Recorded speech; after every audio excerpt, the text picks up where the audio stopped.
ಅದರಲ್ಲಿ ತೊಗೊಂಡು ಈಗ 4 ಗಂಟೆ ಇದು ತಟ್ಟುವಂಥ ಜನ ಅದರ ದುಡ್ಡು ತೊಗೊಂಡು ಎಲ್ಲ ತಿಂದು ಗೋಲ್ಮಾಲ್ ಮಾಡಿದ್ದಾರೆ ಭಾಳಷ್ಟು. ಅದನ್ನು ಬೇಕಾದ್ರೆ ನಾನು ಆಮೇಲೆ ಮುಂದೆ ಹೇಳ್ತೇನೆ ಯಾರಿಗಾದ್ರು.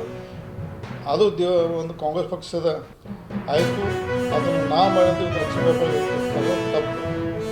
ಕಾಂಗ್ರೆಸ್ ಪಕ್ಷದ ಪ್ರತಿಯೊಬ್ಬ ನಾನೇ ಅಂದ್ರೆ ಒಬ್ಬ ಅದಾದರೆ ಎಲ್ಲ ಶಾಸಕರ ಅವಾಗ ಯಾರೇ ಶಾಸಕರು ಎಲ್ಲ ಶಾಸಕರು 20-25 ಲಕ್ಷ ಎಲ್ಲ ಕೊಟ್ಟು ಕಟ್ಟಿದ್ದಾರೆ. ಲಕ್ಷ್ಮೀ ಹಬ್ಬಕ್ಕೆ ಎಷ್ಟು ಕೊಟ್ಟರೆ ಗೊತ್ತಿಲ್ಲ, ಅವ್ರಿಗೆ ಹತ್ರ ಗೊತ್ತಿಲ್ಲ. ಅದನ್ನು ಇವತ್ತು ಅದನ್ನು ಆ ಕಟ್ಟಡ ನಿರ್ಮಾಣ ಆಗಿದ್ದಕ್ಕೆ ಇವತ್ತು ಸುಳ್ಳು ಪ್ರಚಾರ ಮಾಡಿ ಡಿ ಕೆ ಶಿವಕುಮಾರ್ ರಾಜ್ಯ ಜನತೆಗೆ ಕಾಂಗ್ರೆಸ್ ಪಕ್ಷದ ರಾಜ್ಯ ಸುಳ್ಳು ಹತ್ರ ಅದನ್ನು ನಾವು ಖಂಡನೆ ಮಾಡ್ತಾ ಅಂತ ಈ ಸಂದರ್ಭ